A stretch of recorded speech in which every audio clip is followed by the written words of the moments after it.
जो आने वाले साल हैं आपको लगेगा कि आप बड़े आसान जिंदगी आपने जी है आज की, जो मुश्किल समय आने वाला है इंडिया के ऊपर, देशों के ऊपर, मैं आपको बता रहा हूं। हमें प्रार्थना करनी होगी कि परमेश्वर हर तरफ से तेरा आत्मा देश को छुए। आप देखेंगे लोग बुरे के बाद बुरे होंगे, व्यभिचार पूरा महिमा मंडित होगा, गंदे लोगों की वाह वाह होगी, बहुत सारी चीजें होंगी जो आप इमेजिन नहीं कर सकते कि ऐसा हो सकता है। क्योंकि जब पाप बढ़ता है तभी नाश होता है। लोग दुखी होंगे बहुत, रोएंगे बहुत, लेकिन आपको प्रार्थना करनी कि प्रभु आपको बचा के रखे, हमारे देश को बचा के रखे। हालेलुया।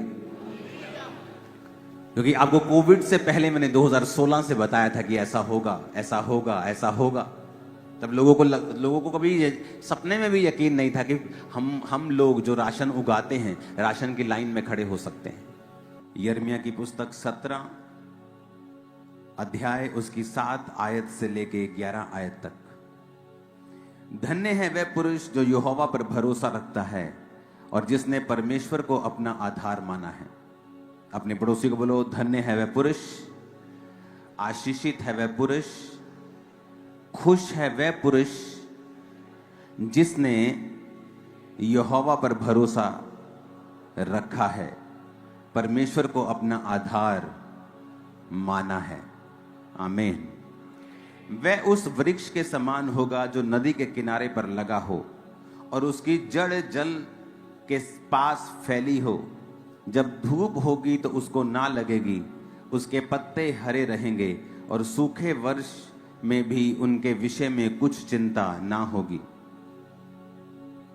क्योंकि वह तब भी फलता रहेगा। मन तो सब वस्तुओं से अधिक धोखा देने वाला होता है, उसको असाध्य रोग लग गया है, उसका भेद कौन समझ सकता है। मैं यहोवा मन को खोजता और हृदय को जांचता हूं, ताकि प्रत्येक जन को उसकी चाल चलन के अनुसार अर्थात उसके कामों का मैं फल दूं। जो अन्याय से धन बटोरता है वह उस तीतर के समान है जो दूसरी चिड़िया के दिए हुए अंडों को सेती है। उसकी आधी आयु में ही वह उस धन को छोड़ जाता है और अंत में मूर्ख और मूढ़ ही ठहरता है। जोर से हालेलुया बोलो जरा। यहां पर 2 तरह के व्यक्ति परमेश्वर ने दिखाए हैं। एक व्यक्ति वो है जो परमेश्वर के ऊपर भरोसा रखता है, जिसने परमेश्वर को अपना आधार माना है, परमेश्वर यानी वचन को अपना आधार माना है। वो उस वृक्ष के समान है लिखा जो किनारे पर लगाया गया, उसको पानी देने की जरूरत नहीं, क्योंकि नदी का पानी उसको लगातार सींचती है। और यही बात भजन संहिता में लिखी है कि वो अपनी ऋतु में फल लेके आएगा और उसके पत्ते कभी भी मुरझाएंगे नहीं। और फिर 9 आयत में वचन मुड़ जाता है और वचन कहता है कि मन तो सब वस्तुओं से अधिक धोखा देने वाला होता है। अगर आज आप दुनिया को देखेंगे तो हर जगह आपको ट्रबल दिखाई देता है। पहले ही मालूम नहीं होता था क्योंकि सब लोग न्यूज चैनल्स के ऊपर आधारित थे कि न्यूज चैनल पे कोई न्यूज आ गई तो हमें मालूम होता था, अच्छा फलाने सेलिब्रिटी की लाइफ में ये हो रहा है। अब जब से सोशल मीडिया आया है, सब की लाइफ एक्सपोज हो गई है कि वो क्या कर रहे हैं, किधर हैं, उनकी लाइफ में क्या है। सोशल मीडिया ने ये काम कर दिया है। अब हमें ये बात मालूम हो रही है कि ट्रबल हर जगह है, मुश्किल हर जगह है। सेलिब्रिटी से लेके अमीर से लेके गरीब से लेके कोई भी इससे बचा नहीं है। लेकिन ऐसा क्यों कि हर जन मुश्किल में, चाहे वो पैसे वाला हो चाहे वो पैसे वाला ना हो।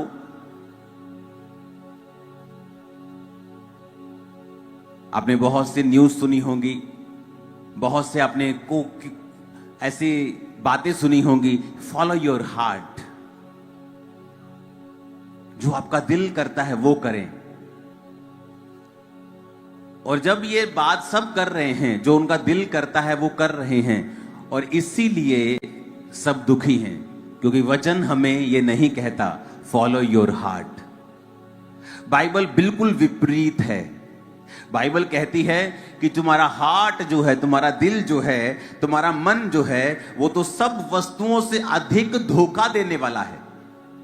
जो व्यक्ति तुम्हें सबसे अधिक धोखा देने वाला है, अगर तुम उसको फॉलो करोगे तो एंड क्या होगा?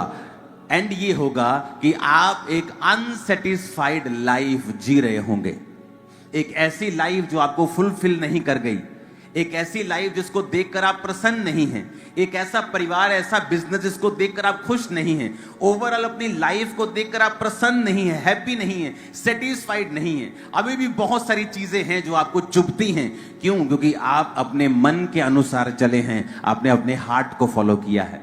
और वचन कहता है heart is the most deceptive thing.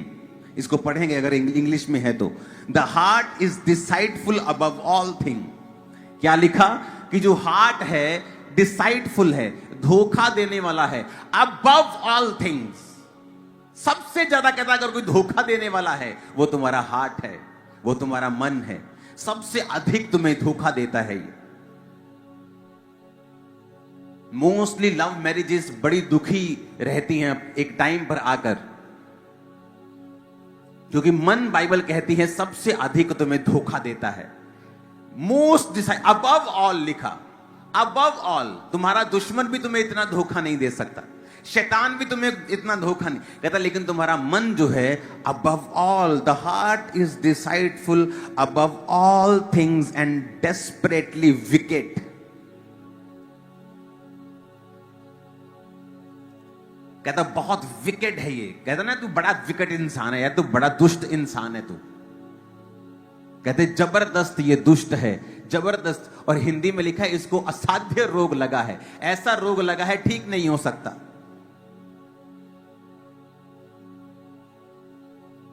आज बहुत सारी फैमिलीज की न्यूज आती हैं कि फैमिलीज के अंदर भी व्यभिचार है, रिश्तेदार एक दूसरे के साथ व्यभिचार कर रहे हैं। क्यों? मन की वजह से। क्योंकि मन जो है वो सब वस्तुओं से अधिक धोखा देने वाला है। उन्हें लगता है वो प्रेम कर रहे हैं, लेकिन मन आपको धोखा दे रहा है, वो व्यभिचार है। लोग चोरी कर रहे हैं और उस चोरी को अपने मन में जस्टिफाई कर रहे हैं, क्योंकि मन आपको धोखा दे रहा है।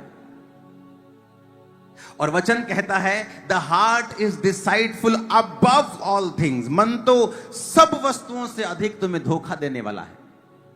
इसलिए जब आप चर्च में प्रवेश करते हैं और प्रभु के भवन में आते हैं, आपको समझाया जाता है अब आप दिल के अनुसार नहीं चलेंगे, अब आप आत्मा के अनुसार चलेंगे, अब आप स्पिरिट की अगुवाई में चलेंगे। जब आप स्पिरिट की अगुवाई में चलेंगे, ऐसा कभी नहीं होगा कि कुछ सालों के बाद, कुछ दशकों के बाद जब अपनी लाइफ आप देखेंगे, आप अनसेटिस्फाइड हो। आप संपूर्ण रूप से संतुष्ट होंगे, कंटेंट होंगे, भरे हुए होंगे परमेश्वर की महिमा से, और उसके थैंकफुल वाले हार्ट से भरे हुए होंगे कि प्रभु तूने मेरी जिंदगी में बड़ा काम किया है, बड़ा उत्तम काम किया है, ये कभी नहीं हो सकता था।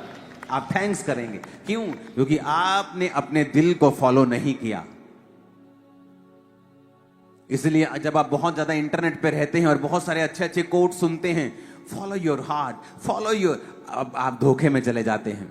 आपको लगता है मेरा दिल इस बारे में मेरी अगुवाई कर रहा है, तो ये सही है। इसलिए वचन कहता है the heart is deceitful above all things, कि जो मन जो है सब वस्तुओं से अधिक धोखा देने वाला है, उसमें असाध्य रोग लगा है, डेस्परेटली विकेट। उसका भेद कौन समझ सकता है? एक दिन मैं अपनी टेरिस के ऊपर प्रार्थना कर रहा था, मुझे अफ्रीका से एक फोन आया और मैंने फोन उठाया तो वो मेरे एक स्पिरिचुअल ब्रदर का था, जो खुद भी एक बड़ी अच्छी मिनिस्ट्री, बहुत बड़ी चर्च को चलाता था। उसने कहा मैं बड़ा दुखी हूं, मैं बड़ी असमंजस में हूं, बड़ा मैं कंफ्यूज हूं, क्योंकि जिस व्यक्ति को मैं फॉलो करता हूं मुझे उसके बारे में बड़ी न्यूज मिलती हैं। कहता मैं एक जगह जा रहा था अपने उसके एक और स्पिरिचुअल ब्रदर के साथ, तो कहता जब वो गाड़ी में जा रहा था तो उसे एक लड़की मिली और उसने उसको 15-20 हजार US$ दिए। तो उसने कहा इसे इतना पैसा क्यों दिया तुम लोगों ने? उसने कहा कि ये जो प्रॉफिट है इसके गलत संबंध हैं इस लड़की के साथ और अब वो उसका मुंह बंद करना चाहता है, इसलिए उसने 15-20 हजार डॉलर उसे दिए। कहता मैं बड़ी असमंजस में हूं, क्या अब भी मैं इस मंडली को फॉलो करूं? मैंने उसको समझाया, मैंने कहा ब्रदर मैं कब से फॉलो करना छोड़ चुका हूं, जब से मुझे मालूम हुआ कि यह व्यक्ति व्यभिचारी है। उसने कहा अच्छा तुझे भी मालूम हो गया? मैंने कहा हां मुझे भी मालूम हो चुका है, इसलिए मैं उसको फॉलो नहीं करता हूं। बाइबल कहती है आप दो तरह से सेवकाई कर सकते हैं। अगर मुझे आज आपको वचन देना है, मुझे मालूम था आज पूरे लोग चर्च में नहीं हो गए, लेकिन तब भी मैं तैयार था और पिछली सारी रात मैं अपने प्रार्थना के कमरे में था, अपने परिवार से दूर, और ये मेरी लाइफ स्टाइल है। लेकिन अगर आपको ऐसी बड़ी चर्च बिना प्रार्थना के चाहिए, फिर आप गेम्स खेलेंगे, आप फेक मिरेकल्स करेंगे, आप फेक भविष्यवाणियां करेंगे ताकि ये पब्लिक मेरे पास भी आ सके और मैं पैसा ले सकूं। मैं बड़ा दुखी हुआ एक दिन जब उस व्यक्ति ने मुझे एक बात बताई, क्योंकि वो उसके बड़ा अंदर का व्यक्ति था। उसने कहा एक दिन एक लड़की के लिए प्रोफेसी हो रही थी, तेरा नाम ये है, तेरे हस्बैंड का नाम ये है। तो उसने प्रोफेसी की कि अभी उसके पति के साथ उसका झगड़ा चल रहा था और वो पति पत्नी अलग अलग रह रहे थे। तो उसने जब कहा कि अभी तेरे पति का फोन आएगा, और इमेजिन करो उसके पति का फोन तभी बजने लगा, कॉलिंग माई लव हस्बैंड। वो हैरान हो गई लड़की। कहता ब्रदर मैं आपको बात बताऊं क्या हुआ? मैंने कहा क्या हुआ था? कहता जब वो लड़की चर्च में एंटर की तो उस प्रॉफिट के जो बिल्कुल उसका राइट हैंड है उसने उसका फोन ले लिया, उसका केस उसका पता किया, उसको क्या प्रॉब्लम है क्या है, अच्छा आपका हस्बैंड ऐसा, सारी बात पता कर ली। फोन लिया और अपना नंबर भर के उसमें जो उसके हस्बैंड का नाम था सेम नाम भर दिया और उसके हस्बैंड का डिलीट कर दिया।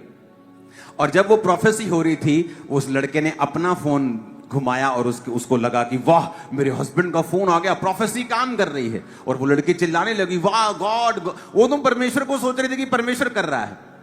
प्रॉब्लम कहां पैदा हुई, ये बात खुली कैसे कि जब प्रोफेसी खत्म हो गई उस लड़के ने जब फिर उसके पति का नंबर भरना था और अपना डिलीट करना था, उसको पासवर्ड भूल गया उस लड़की का। जब पासवर्ड भूल गया वो उसने फोन उठाया और वो चला गया मीडिया में। उसने मीडिया के अच्छे बंदे को बोला यार मुझे पासवर्ड भूल गया, तुम उसको खोल सकते हो। वो अच्छे लड़के थे, उन्होंने 5-10 मिनट ट्राई किया, फोन नहीं खुला, तो मजबूरी उसको फोन वापस करना पड़ा। मैं उसको बोल रहा था, मैंने कहा ब्रदर जब वो लड़की घर जाएगी और जब ये देखेगी कि उसके साथ धोखा हुआ है, कैसी ठोकर उसको लगेगी परमेश्वर में, क्या उसको ठोकर नहीं लगेगी? उसने कहा ब्रदर मैंने ये बात की और मुझे पता क्या जवाब मिला। कहता ठोकर एक को लगेगी ना, लगने दो, पर उस प्रोफेसी को देख के 100 लोग चर्च में जो आएंगे हमें वो चाहिए, हमें ठोकर से कोई मतलब नहीं। लोगों ने बिजनेस बना रखे हैं। परमेश्वर क्या कहता है, ऐसे लोग उन लोगों के समान होंगे जो दूसरों के अंडों को सेकते हैं और एक दिन आधी आयु में मैं उन्हें उठा लूंगा। और क्या हुआ, एक समय आया, एक दुर्घटना हुई उस फेक प्रॉफिट के लाइफ में और सारी मिनिस्ट्री तबाह हो गई और किसी और ने वो मिनिस्ट्री ओवरटेक कर ली। और अभी भी वो जिंदा है, वो अभी भी जिंदा है और उसके परिवार में मुसीबतें आई, उसके बच्चे मर गए और बहुत से दुख उसकी लाइफ में आए। अब आपको 2 तरीके अपनाने होंगे, या तो आप परमेश्वर में सही तरीके से चल लो, जो मुश्किल है, जो आपको मुश्किल लगता है कि आप अपने परिवार से दूर हैं, फुल नाइट प्रार्थना कर रहे हैं, या पवित्रताई में जीवन बिता रहे हैं, या आप हर चीज में वफादारी के साथ प्रभु के सामने हैं। लेकिन वचन कहता है ऐसा करने वाले लोग परमानेंट होंगे, उनकी आशीष परमानेंट होगी, उन्हें कोई दुनिया की ताकत रिमूव नहीं कर पाएगी, कोई दुश्मन उनका कोई बिगाड़ नहीं पाएगा, टच भी नहीं कर पाएगा। वेरी अब आप 2 तरीके से, ऐसे चल लो या वैसे चल लो। मैं हैरान था कि उनको कोई मतलब नहीं, लोगों को ठोकर लगती है, फेक मिरेकल्स, लोगों को वैसे व्हील चेयर में बिठा देना, हर गलत काम करना, लेकिन उनको ठोकर लगती कोई बात नहीं। और उसको देखकर जो 100 लोग एंटर कर रहे हैं वो उन लोगों की ओर देख रहे हैं। और हम वो लोग हैं जो अपनी वाइफ के सामने भी गलत नहीं होना चाहते, झूठ बोलकर या छोटा सा गुनाह करके भी, कि एक भी जन ऐसा ना हो इस दुनिया में जो हमें गलत समझे। इस तरह का चैलेंजिंग लाइफ आपको बितानी होती है परमेश्वर। आप सभी को जय मसीह की दोस्तों, मेरा नाम है रोहित कुमार। आप देख रहे हैं सच्ची और भक्ति चैनल में आप सभी का स्वागत करता हूं। दोस्तों, आप सभी लोगों के बीच में लेके आ चुका हूं। दोस्तों, मैं आज आप सभी लोगों को बताने वाला हूं कि आप लोगों को प्रार्थना कैसी करनी चाहिए। जैसे कि दोस्तों, अंकुर नरूला जी की प्रार्थनाएं आपने देखा होगा और वो भी बताते हैं कि हमें एक मसीही जीवन जीने के लिए प्रार्थना बहुत ज़रूरी है। ठीक उसी प्रकार आज मैं भी आपके लिए प्रार्थना करना चाहता हूं, ताकि आप लोगों के जीवन में शांति आए और आप अपने जीवन में जो भी समस्याओं से और जो भी तकलीफ़ों से और जो भी समस्याओं से आप पीड़ित हो, उन सभी चीज़ों से छुटकारा पा सको। तो चलिए दोस्तों, सबसे पहले परमेश्वर का वचन कहता है, इस तरह से प्रार्थना करने से आपके जीवन से हर दुख बीमारी दूर हो जाएगी। आज मैं आपको ऐसे कुछ वचन बताऊंगा जिन वचनों के द्वारा मैं प्रार्थना करूंगा, और अगर आप लोग भी ऐसा करते हो तो मेरे प्रियो आपके जीवन से भी सारे दुख और तकलीफ दूर हो जाएंगे। तो चलिए दोस्तों, सबसे पहले वचन की ओर पढ़ते हैं। यहाँ पे लिखा हुआ है, विश्वास के साथ प्रार्थना करना। आज हमारे बहुत से ऐसे मसीही लोग हैं जिनके अंदर विश्वास नाम की चीज ही नहीं, और लेकिन मेरे प्रियो प्रभु का वचन कहता है सभी मसीह भाई बहनों को अपने जीवन में विश्वास के साथ प्रार्थना करना चाहिए, विश्वास के साथ अपने जीवन को जीना चाहिए। क्योंकि मेरे प्रियो प्रभु का वचन कहता है कि जो कोई विश्वास के साथ जीवन जीता है उसके जीवन में कभी भी कोई प्रॉब्लम या दुख या मुसीबत नहीं आती है। यहाँ पे परमेश्वर का वचन कहता है, पढ़ते हैं, और विश्वास के साथ जो कुछ भी तुम प्रार्थना में मांगो वह तुम्हें मिलेगा। परमेश्वर का वचन कहता है, यह आयत बताती है कि जब हम पूरी आस्था और विश्वास के साथ प्रार्थना करते हैं तो परमेश्वर हमारी प्रार्थनाओं का उत्तर देता है, परमेश्वर हमारी प्रार्थनाओं का जवाब देता है, और हमें अपने जीवन में जो भी समस्याएं होती हैं वो प्रभु हमारे जीवन से सारे दुख और तकलीफें, सारी मुसीबतें दूर कर देता है।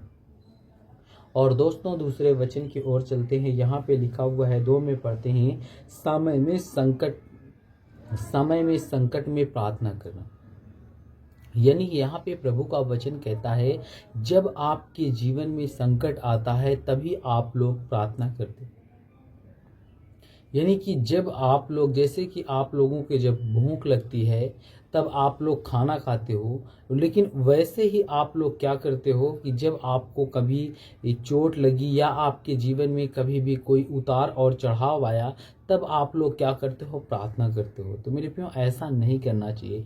प्रभु कहता है कि हर एक इंसान जो है वो प्रभु के वचन पे चलने वाला व्यक्ति है, वो सिर्फ खाना से ही जीवित नहीं रह सकता, वो दोस्तों परमेश्वर के वचन से भी जीवित रह सकता है। ये प्रभु का कहना है, और ये प्रभु हमारे जीवन में बहुत बड़ी बातें बोलते भी हैं। और प्रभु का वचन कहता है, यहाँ पे पढ़ते हैं, तुम संकट में हो तो प्रार्थना करो और अच्छा है तो गाना गाओ। और याकूब की पुस्तक अध्याय 5 से 13 में लिखा हुआ है, यहाँ पे पढ़ते हैं, जबकि हम किसी संकट का सामना करते हैं तो हमें प्रार्थना में भगवान से सहायता मांगनी चाहिए। प्रभु का वचन कहता है कि हमें अपने जीवन में प्रार्थना करते समय, जब हमारे जीवन में संकट का समय आए और हम संकट का सामना कर रहे हों, तो मेरे प्रियो हमें प्रार्थना करने समय क्या करना है, परमेश्वर से हमें क्या अपने प्रार्थना करते समय सहायता मांगनी चाहिए प्रभु से, कि सर्वशक्तिमान परमेश्वर तू हमें सहायता दे, तू हमें बहुत सारी चीज़ों से बचा, तू हमें बहुत सारी प्रॉब्लमों से दूर कर, तू हमारे जीवन के सारे बंधनों को तोड़ दे और तू हमें आज़ाद कर दे। और दोस्तों, दूसरे वचन की ओर चलते हैं। यहाँ पे लिखा हुआ है, ईश्वर की शक्ति। यहाँ पे परमेश्वर का वचन कहता है, तुम भगवान के साथ सब कुछ कर सकते हो। परमेश्वर कहता है तुम परमेश्वर के साथ सब कुछ कर सकते हो। यह उद्धार बताता है कि भगवान परमेश्वर के साथ हमें किसी भी परेशानी को पार करने की शक्ति मिलती है, और हमारी कठिनाइयाँ परमेश्वर के ताकत से हल हो सकती है। हमारे जीवन के सारे प्रॉब्लम दूर हो सकते हैं, और हम अपने जीवन में बहुत सारी समस्याओं से बच सकते हैं और अपने आप को सुरक्षित कर सकते हैं। क्योंकि मेरे प्रियो, परमेश्वर का वचन कहता है आपके जीवन से परमेश्वर कहता है कि आपके जीवन से सारे दुख और तकलीफों का उद्धार होगा, आपके जीवन से निकल जाएगा और आप अपने जीवन में सुरक्षित रह पाओगे और आपके जीवन से सारे मुसीबतें, सारी प्रॉब्लमें, सारी दुख और तकलीफें दूर हो जाएंगी। और यहाँ पे परमेश्वर का वचन कहता है, हमारे परमेश्वर ने हमें भी अकेला नहीं छोड़ा और वह हमारे हर दुख में हमारे साथ रहता है। और परमेश्वर का वचन कहता है, परमेश्वर हमारे साथ है और हमें हर संकट में उभरने के लिए वह परमेश्वर कहता है सत्वावना और सहारा देता है। वो हमें हर एक दिक्कत से, हर एक प्रॉब्लम से बचने के लिए हमें क्या करता है, वो हमें हर एक चीज़ से बचने के लिए हमें सुरक्षित रखता है, हमें बचाता है, हमको आज़ाद करता है, हमारे सारे बंधनों को तोड़ता है। और प्रभु का वचन कहता है, यहाँ पे पढ़ते हैं, शांति प्राप्त करना। आज बहुत से ऐसे लोग हैं जो अपने जीवन में शांति प्राप्त नहीं कर पाते, और जो व्यक्ति अपने जीवन में शांति प्राप्त नहीं कर पाएगा उसके जीवन में बहुत सारी समस्याएं आएंगी, बहुत सारी दिक्कतें आएंगी, बहुत सारी प्रॉब्लमें आएंगी। और यहाँ पे प्रभु का वचन कहता है, जितने मेरे मसीह भाई बहन हैं सभी लोगों से परमेश्वर कहता है कि जो परमेश्वर की शांति है वह तुम्हारे दिलों और विचारों को यीशु मसीह में सुरक्षित रखेगी। और परमेश्वर का वचन कहता है, प्रार्थना से हम मानसिक और आत्मिक शांति प्राप्त कर सकते हैं, और जो हमारी समस्याओं का सामना करने में ताकत देती है। और परमेश्वर का वचन कहता है, यह वचन हमें समस्याओं के समय ईश्वर से प्रार्थना करते समय, आप उसे पूरी आस्था से स्वीकार करते समय, तो वह हम परमेश्वर कहता है तो वह हमें सहायता और आदर मार्गदर्शन प्राप्त करता है। वो हमें बहुत सारी समस्याओं से छुटकारा दिलाता है। जितने मेरे मसीह भाई बहन आप सभी को जय मसीह की दोस्तों, God bless you all of you, आमीन। नेक्स्ट वीडियो मिलता हूँ दोस्तों।